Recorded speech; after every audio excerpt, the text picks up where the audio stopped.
Testing. Well, good morning everyone, and it's absolutely fantastic to see you all here in Woomera today.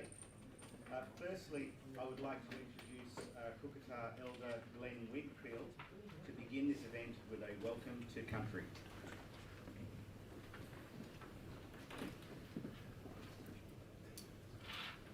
Good morning, everybody. Just want to thank you for giving me the opportunity to come and welcome you guys to this land, the land of the Gulga people. I'd like to pay my respects to my elders, past and present, and emerging leaders. Just let you know just a little bit about how special this country is to us.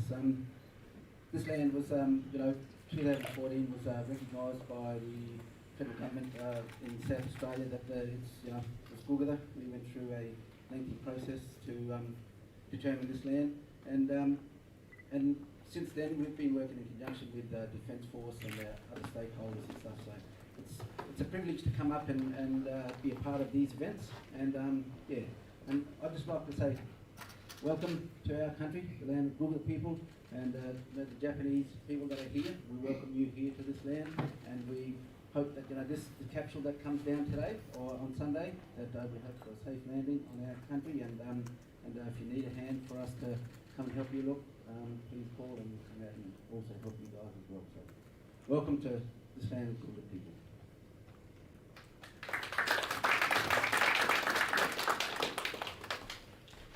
Thank you, Glenn. My name is Carl Rodriguez and I'm Executive Director for Engagement and Missions at the Australian Space Agency. Thank you all for being here to mark this very momentous occasion in space discovery, the return of Hayabusa 2. Before I introduce our first speaker, I'd like to extend a very warm welcome to the Jaxa team, to our Japanese Embassy and Defence colleagues here today, and of course the media. Now to our first... It's such a privilege to have this kind of combination. So, 4 a.m. in the morning of December 6th, the Sunday, there will be a spectacular fireball running across the sky above Kuba Baby. For you guys, maybe that's the highlight of the event, but for us, the recovery team members, that's just the alarm telling us the operation is happening. And after we confirm the fireball, what we will do is that we will put our attention to maximum and try to receive the signal coming from the capsule so that we can triangulate the trajectory, and then by reconstructing the trajectory, we can have the most precise guess of where the landing spot is. And once we have once we get the right guess of where the landing spot is, we will send a helicopter and make a visual confirmation. And then after we have the visual confirmation, we send another helicopter with the recovery team members so that we can recover the capsule itself. And then the capsule will be brought back to the headquarters building inside the WPA. And then it will be quickly brought into a quick loop facility in which we will extract gas samples. Gas sample can be lost easily. We have a good seal. We seal the capsule very tightly, but still, gas sample you can lose easily, so we don't want to miss anything. So as soon as the capsule is back to the headquarters building, we will extract the gas sample so that the best of science can be obtained from the precious sample we are returning from Ryugu, asteroid Ryugu. But at the same time, if we detect any gas within the facility, this is unofficial though, but still that's a good sign that there should be sample inside the capsule, because there's no atmosphere in Ryugu. And if there's any gas sample in the container, it must be coming from the sample itself. So yet official statement is to be made back in Japan when we open up the capsule. But yet, already in Woomera, maybe we will be making, I hope we will be making a very nice statement that we did get the sample back from them. But yeah, you stay tuned in for that announcement. Maybe in the evening on Sunday. So that's what will happen on Sunday. And in order to make that happen, we have to come to Woomera. Well, first of all, why Woomera? Well, because Woomera is one of the best places to perform this kind of operation. it's a big flat area where we can do the safety landing. And you have to quickly transport the samples back to Japan, and Uber has the facility to do so. And the last but not the least, we have good people here.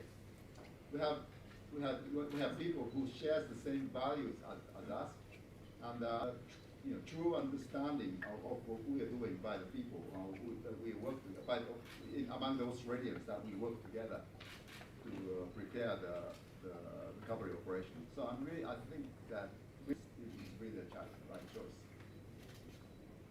But coming here wasn't easy. We just didn't jump onto our aircraft and came here. We had to go to quarantine in Japan before departure. And the city of Sagamihara, where the institute is located, they really helped us a lot. And during the 2-week quarantine in Adelaide, there was a lockdown of South Australia. And can you imagine how I was feeling during the lockdown? Well, it wasn't that bad because as soon as I saw the news, I made a phone call to Katie from the Australian Space Agency and asked her, "Can you help us out of here?" And besides, the Premier of South Australia, he really made a heroic decision to make that lockdown very, very short. If it were not for that, this correct decision, maybe we couldn't come here. Maybe we could have been locked down now in Umra, and that could have jeopardized our preparation process a lot. So I really want to thank the government of South Australia for making such a decisive action. And then in Umra, we are getting a lot of help from the WPA people. And, without their help, we cannot make even a step in this area. So help, support from WPA is critical as well. So I sense that we have been supported by many people. And we made a rehearsal 2 days ago. And we had some issues. But those issues were just made us make the plan even sharper. So I think we are ready. I think we are ready to make you all happy. Thank you very much.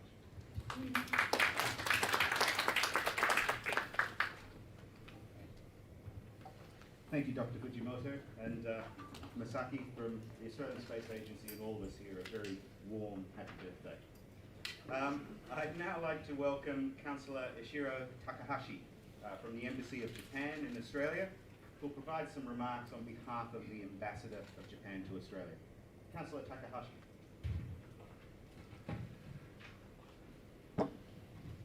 Good morning.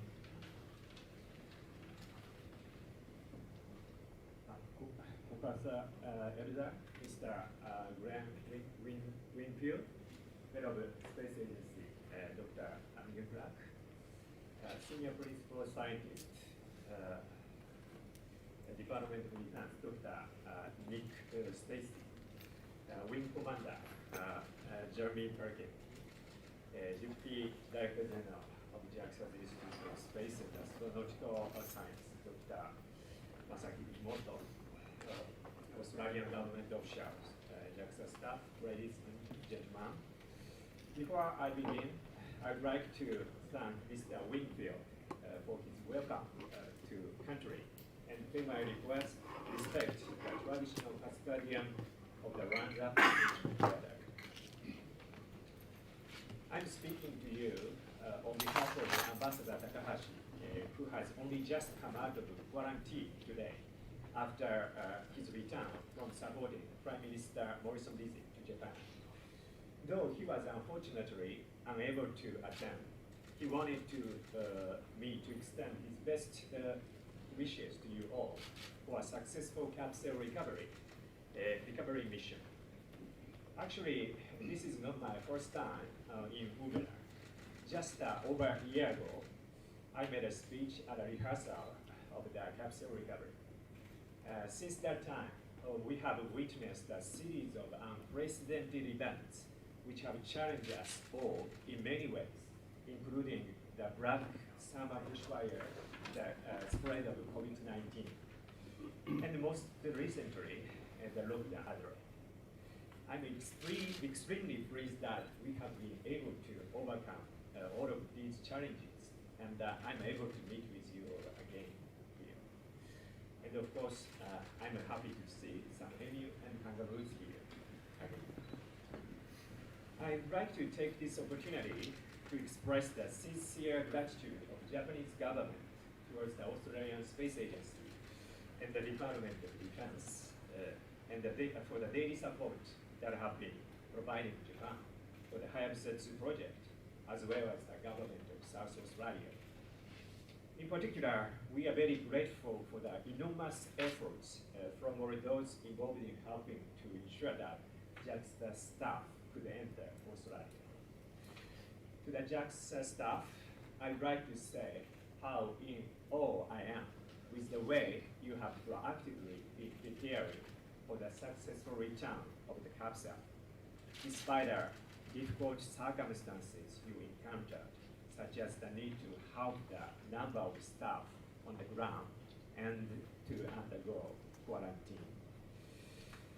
There are only 2 days left until the return of the Hayabusa 2 capsule. Now is the time for all those involved in this momentum mission to come together to help deliver some much needed good news to Japan, Australia, and the world. I hope all of you will enjoy drinking a hard-earned beer to celebrate the successful recovery of the capsule. Thank you.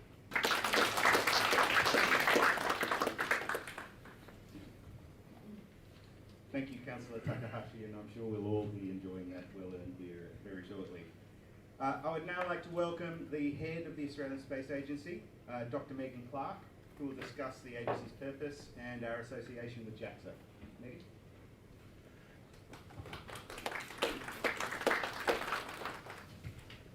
Thank you very much, Carl, and what an exciting day to be here. First of all, let me thank Glenn Wingfield for that welcome to country. As I've explained to our Japanese colleagues, it's a very important step to make sure that we have a safe and respectful landing of the sample capsule.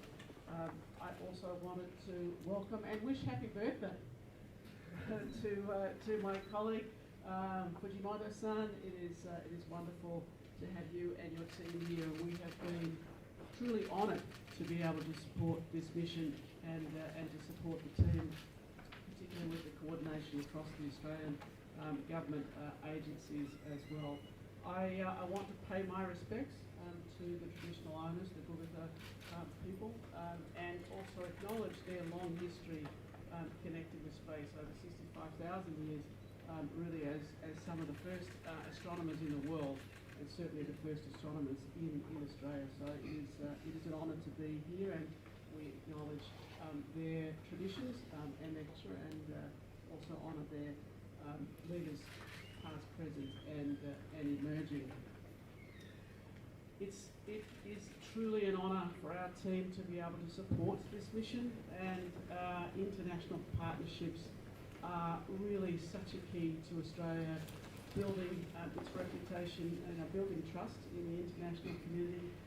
And so in that sense, we are just delighted that this partnership has the opportunity to support the Japanese team.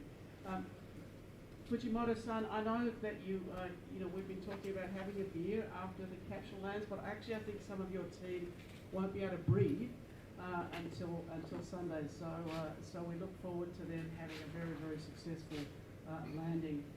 The emerging partnership and recognising some 40 years of science partnership with Japan was recently recognised when Prime Minister Abe met with Prime Minister Morrison, and our partnership in space was one of the key aspects of their discussion, and we look forward to building on that partnership and certainly supporting you in future missions where we can.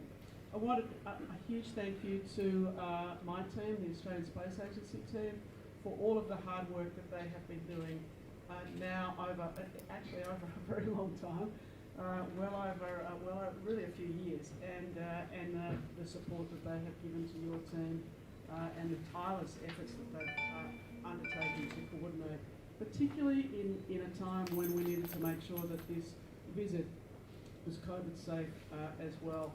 Bringing in a significant number of our Japanese as well as our NASA colleagues into South Australia required a lot of coordination and a lot of cooperation on both sides. And I really thank your team for your personal efforts to isolate before even coming to Australia, to isolate in Australia, and to really working with us to make sure that this is safe for Australia. So thank you very much to that. I just also wanted to highlight Caitlin, who is somewhere hiding in the background.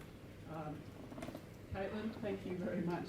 We couldn't have done it without you, and I know there's huge appreciation on the Japanese side.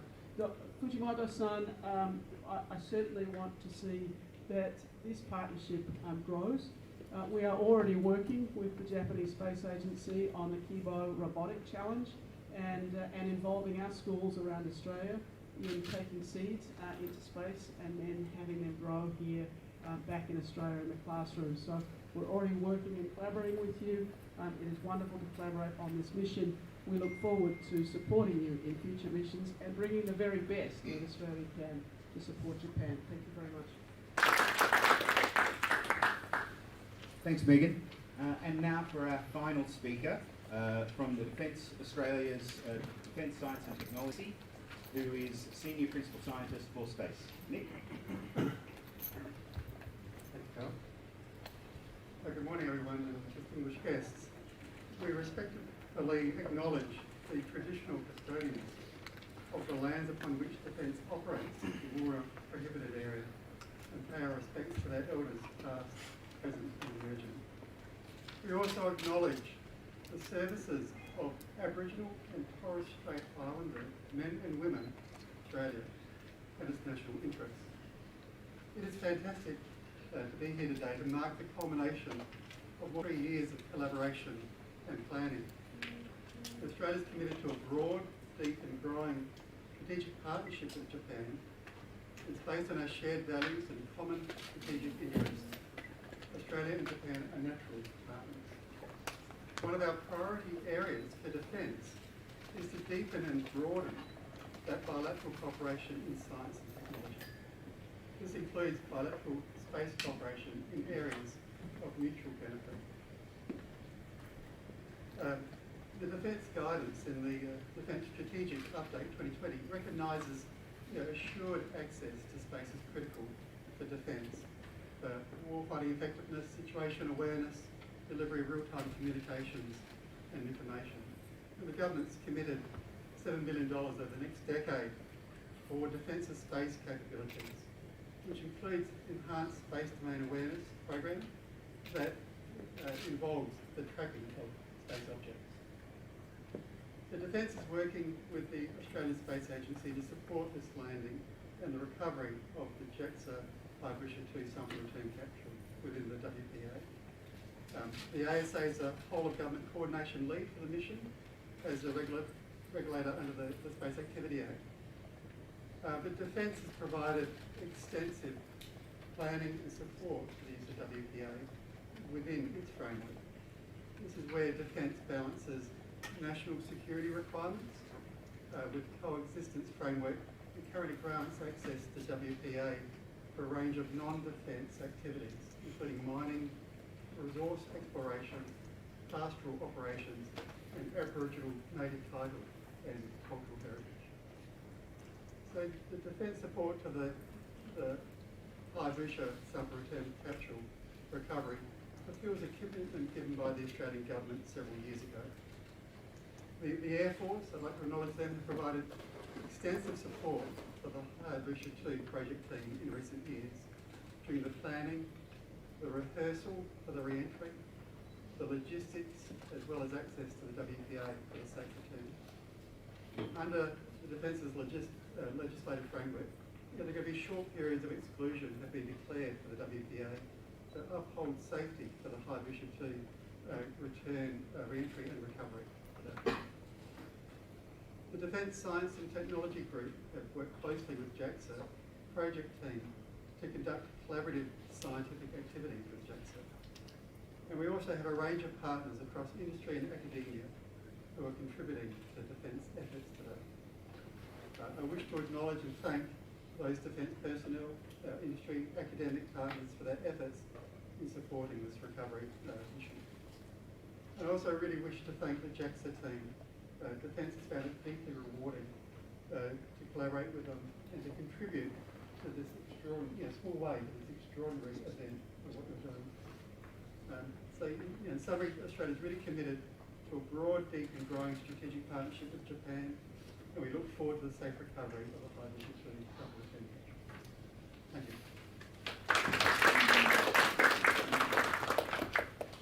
Thank you, Mick, and thanks to all of our delegates here today, and of course the Kukata people. What we have now is some time for questions from yourselves. So, Megan and Masaki, would you please be seated?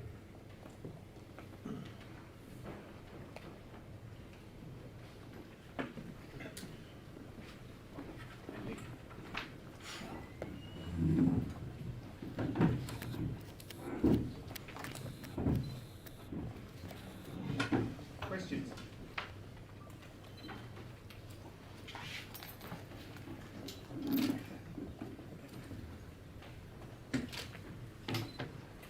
Dr. Carl, can you tell us how South Australia and Australia to, on Sunday, hopefully be discovering this capsule and with our Japanese counterparts telling the world, hopefully what we found?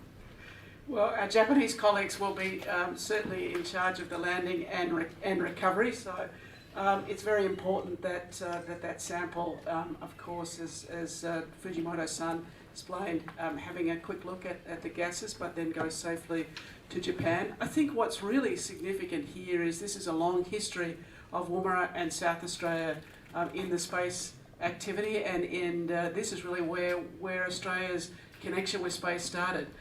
Decades ago. So we continue that long standing history here out of Woomera, and it's fantastic to see it now participating in what is an extraordinary event when you think what over 5 billion kilometres this capsule and the spacecraft will have travelled there and back, the amount of people involved in that, and our role has been a small role, but we're just delighted. One of the steps that you need to go through is our Minister Andrews, needed to provide an authority for an overseas launched space object to return to Australia. So we've been very happy to be able to work with Jaxa on those small elements. But really, this is a Jaxa mission, and we are really undertaking a support role in that. But absolutely delighted to do so. Could you perhaps talk me through what it means to find out more about this asteroid and why it's so important for the world to know more about our solar system? Yeah, it's really the question about our origin, and I think it's a question everybody asks themselves in their youth when they're not too busy with the daily thing. And yeah, well, the shape of planetary science is really transforming. We used to study about the solid part of the planetary bodies in the past, but now more and more about origin of life. But the question of origin of life is so rich that you have to start from basics, and will be performed by analyzing HAPS-2 sample is really the first step towards that new shape of planetary science, I guess. The question we will be addressing by HAPS-2 sample, review samples, is about the very initial process that made our planet habitable, bring us to Earth, which was born dry. So it may seem like, from people who does biology, who does study the real living thing, what we study might sound very primitive, but on the other hand, it really shows the miracle that life exists on this. And so I think it's a rich question, and it's the small first step to answer that rich question, but somebody has to make it, and we're really proud to be the one to make that first step.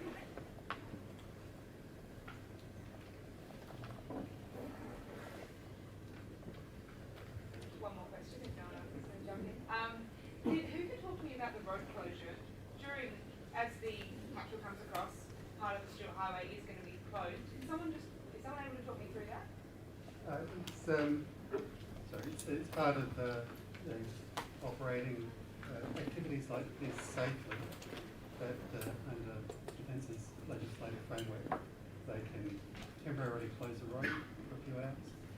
Well, basically traffic between Darwin and Adelaide or Darwin and Port Augusta just sort of be held back. Is there any alternative routes? I don't know the exact details, but I think it's more just near the edges of the Woomera prohibited area around that. So it's probably more sort of Kiribati to down near Woomera. And just one more question around the fireball and being a competing.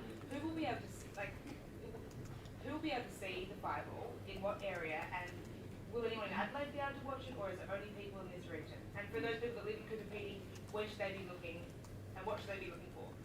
Okay, Cooperating is the best place because at around 4 a.m. to be precise, it's like 3:58 a.m. You start watching. You start to see the fireball coming from the northwest direction, and then it's gonna run across the sky. It's gonna fly above you, literally above you, and very bright when it's above you, and very quickly moving very quickly. And then the fireball will last for 90 minutes, 90 seconds, I mean. And then it will move into the southern sky. So if you're in Cooperating, just go to a spot that has an open sky towards south, and then you can easily watch it. And Glendambo is another. Well, I think the highway between Glendambo and Cooperating will be closed. So even though that's going to be the best place to watch the fireball, you're not supposed to be there. But Glendambo is another spot where you can watch the fireball really nicely. It's going to be, the angle will be a bit lower, but when it comes to photo shooting, you can have trees and then the fireball behind it. So that's going to be it's going to be very photogenic if you're in Glendambo. But if you're in Cooperating, you just shoot the fireball itself. It's more like astro images. But if you're in Glendambo, it's more like a tourist mission.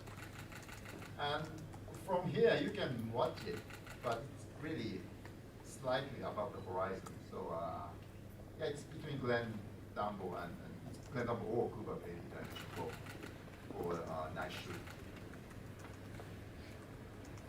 Thank you. Another question?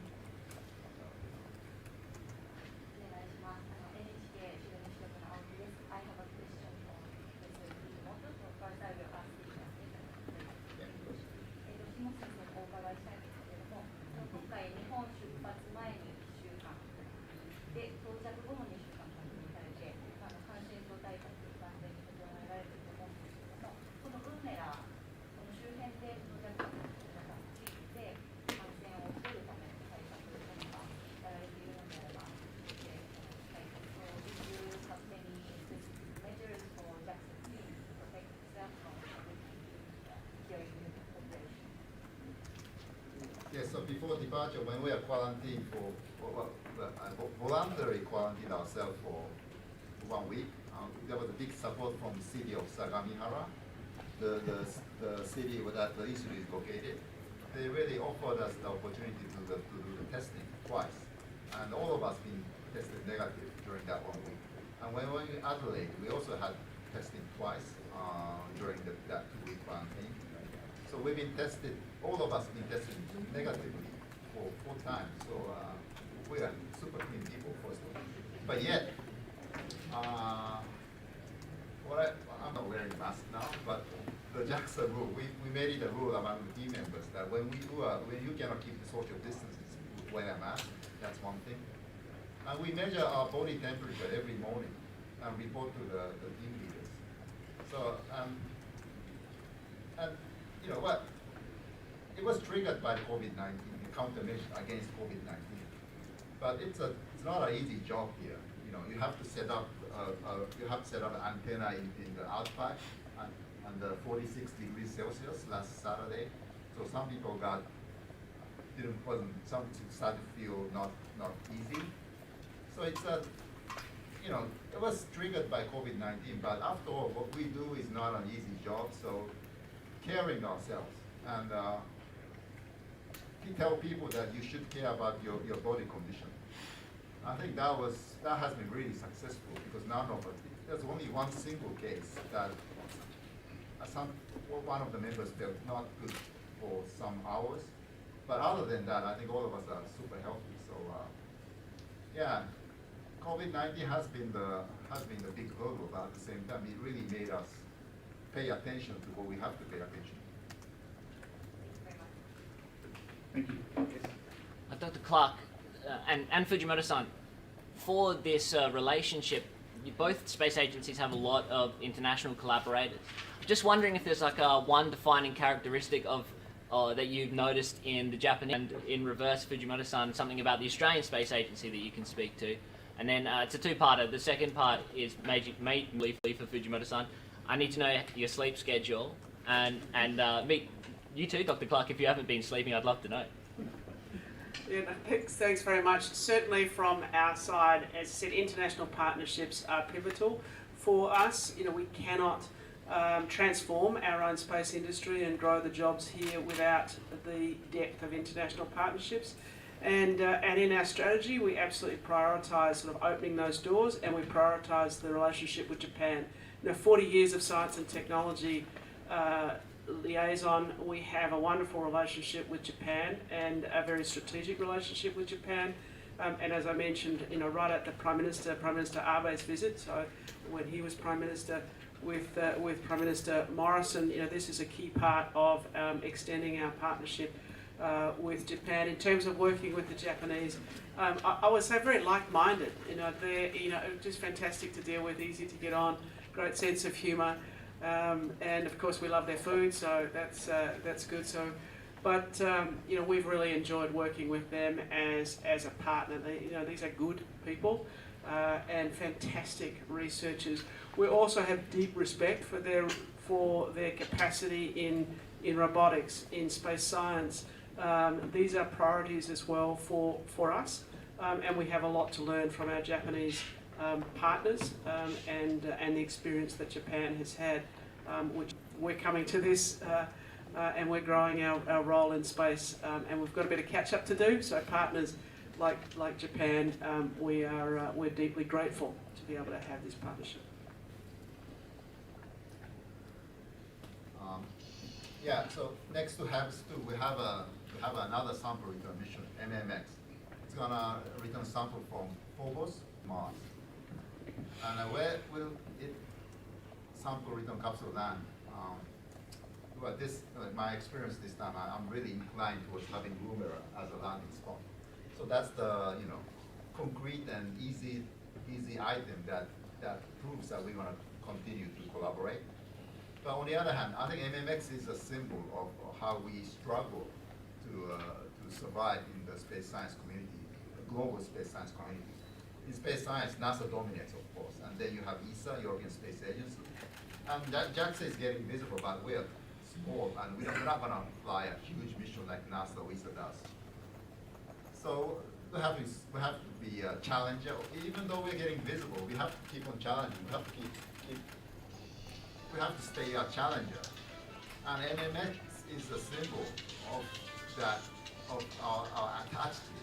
MMX will return sample from Phobos, the moon, one of the moons of Mars, but it also has a Mars exploration flavor, if we are smart enough, and I think we are smart enough. We have a strategy to make it as our first Mars exploration, Jaxa's first Mars exploration. And then, so we have the tool, but in order to get the best result out of that mission, international collaboration helps. And I sense that Australian scientists are interested in Mars exploration, and we have the tool, we have the first step into that direction, and then why don't we collaborate? So MMX symbolically shows how we can collaborate. First, the landing spot, and then the science, the leap we're trying to create out of the mission. And when you're trying to jump, you better get the support from your friends. So yeah. Have you been sleeping? How have you been sleeping?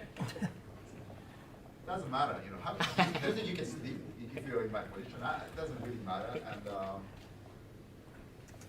yeah, how can we describe this? You sleep on Sunday. It's a Monday night. Yeah, true, of course, yeah.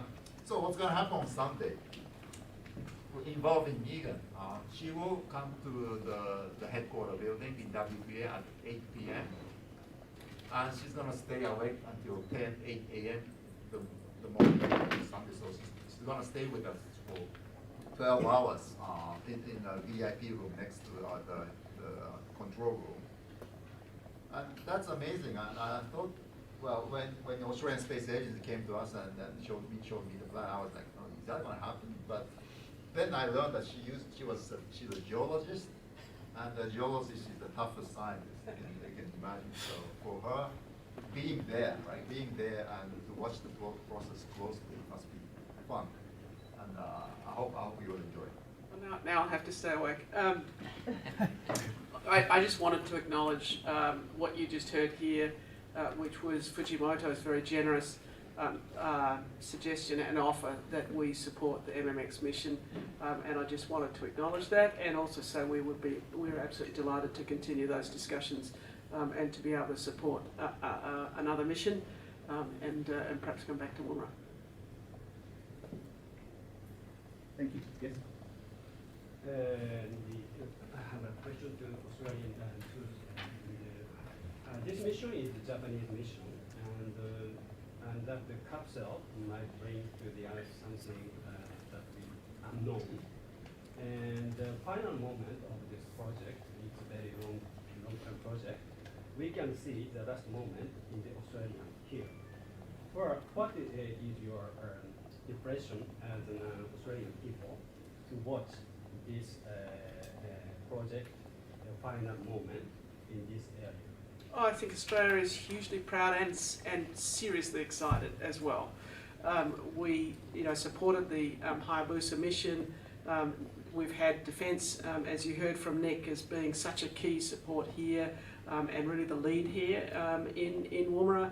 So there's huge excitement. You can already see from our media. I think it's kind of special that we'll have a fireball. So we were having long discussions over the last year as to whether it would be at night time, whether it would be during the daytime. Having a fireball, I think, is going to be meaningful as well for our traditional owners and elders on the land as well.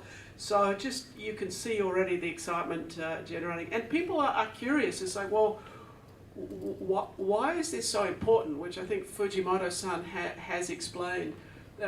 As you know, when we we do have asteroids that come into the atmosphere and become meteors, and then if some of the sample is left behind, we have a meteorite. But what's different about this is, one, we know exactly where it is. So when something lands, we're not quite sure where it's come from, but this we know exactly where it's come from. The team in Jaxa have been studying this already with Hayabusa 2 spacecraft, so they've learnt a lot before even the sample. And now we'll have the first ever pristine sample from below the surface of an asteroid. So this is extremely important. We're also, your question in terms of landing here, everybody in Australia is very familiar with Biosecurity Australia and the seriousness with which we take. We will have a Biosecurity Australia officer who will be present. And obviously a very low chance of bacteria, but we need to make sure that everything in the sample is preserved for its safe opening in Japan. So I think that's an image that all Australians can relate to, is our biosecurity team being there and present. So I think the overall emotion here is pride, and we are happy to be able to support, recognising that this really is a Jaxa mission.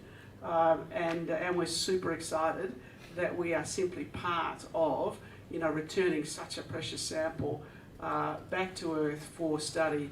And the science that it will open, as Fujimoto's son has said, one of the fundamental questions we have is, where did our oceans come from? And this tiny little sample, and if it reveals, where the water is, etc., it can start answering questions that are completely fundamental to us every single day. Perhaps where our oceans came from. These are questions that I think everyone will be excited in. So, thank you. Thank you. Yes. Good morning. I have some questions to the Mr. Blaster Boy Fujimoto Sensei. I'm from Adelaide Japanese Community School. It's one of the local school here. And I was given a few questions from students. I have 3 questions. So the capsules, which is coming back this Sunday, is made in Japan. So this is the first question. Second question is yes. Second question, the sample, we are sure there is something in the capsules, but when do we exactly know the substance of things in the capsule? So we are very excited to know when. Maybe before the Christmas or after Happy New Year's. I thought you have 3 questions, but can I ask the second one already?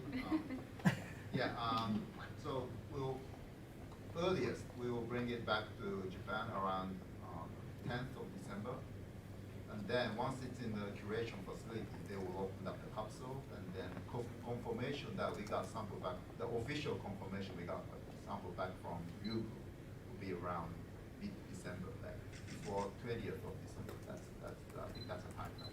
But as I said, when we detect gas sample in the quickwood facility here in Umera, so already in Umera we can make unofficial, but yet big state, I hope. But officially, it will be around December 20th. And the last question is we believe the Hayabusa 2 is coming back, the return to Earth in sometimes 10 years or 11 years time. So is that the Hayabusa 2 is also coming back to Umera again? No, in 10 years, the new mission of Hayabusa 2, it will rendezvous with another asteroid, but it will not come back to Earth because we don't have the sample return capsule anymore. But the spacecraft itself is healthy, so spacecraft can do something. And the best it can do is to go to another asteroid and rendezvous with it, but not returning to Earth. So how will it, and what the plan, maybe Nakada-san can support me, what will happen at the end of the extended mission? I hope it will. Do we have a plan already? I think we do. Now we are, our project team is discussing what can we do in the next extended mission. Is that we have, as you, John-san said, we have no another capsule, but we have another project type, so we can shoot the new asteroid. And we can observe, we have another camera, so we can observe the ejector coming up, see. But now we are not discussing about that. Okay, so I want to follow up what Nakada-san, well, he's the commander of the operation, by the way. So we have, I said that we did make an impact experiment at Ryugu, and we have that project out. Well, it's not a project, we have the, there's, it's not a project there, but it's the, how do I say, like, I think you're talking about target marker, right? So it's not a project. Yeah. So there are some deployable we still have.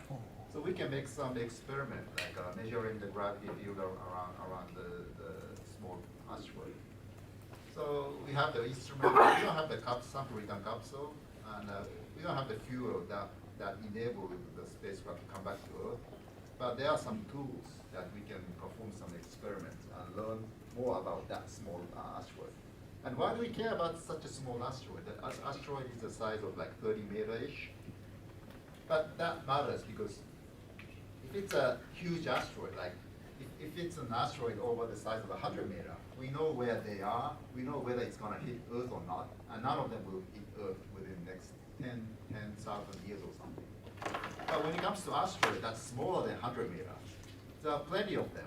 And when they hit Earth, it's gonna destroy a city or whatsoever. So the impact is huge. I mean, the damage is huge. But we don't know all of them. I think, to be honest, we only know a small fraction of them when it comes to asteroid of 30 meter or 50 meter. So those potentially hazardous asteroids, we don't know where they are. We don't know how many of them are there in space. And we don't know their nature. So studying one of them as the first step is the step towards planetary defense. And Jaxa being the leader in asteroid exploration, we are ready to put on a new role. Thank you very much. Yes. Can I ask about some Australian perspective? I'm coming from Japanese newspaper, Asahi Shimbun. If you compare to the last return of the Hayabusa 1, are there any differences from Australian side about coordination, cooperation, or any arrangement, or deepening relationship, anywhere, any other things?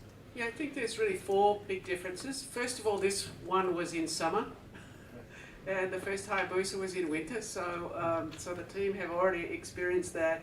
Of course, COVID is a major difference in even getting the approvals from Border Force to be able to enter the country when our borders are closed. This is a really significant step for us. The third thing is we didn't have the Australian Space Agency at the time. We had some support in the department at the time of innovation and science. So having the agency to be able to support this mission, I think, has been really important, and we, as I said, are very honoured to be able to do that. But I also think the cooperation between our 2 countries, and as I mentioned, our 2 Prime Ministers signed a memorandum of cooperation, and this really is a milestone for us in our relationship with the Japanese Space Agency and Japan more broadly in science. And this is really a part of what will be a growing partnership with Japan in space, and I think an extremely important milestone in that regard between our 2 countries. Thank you. We probably only have time for one more question if there is any questions out there.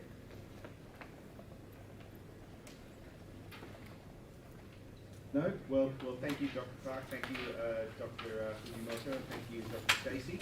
And again, echoing those comments of collaboration and, of course, success to the mission.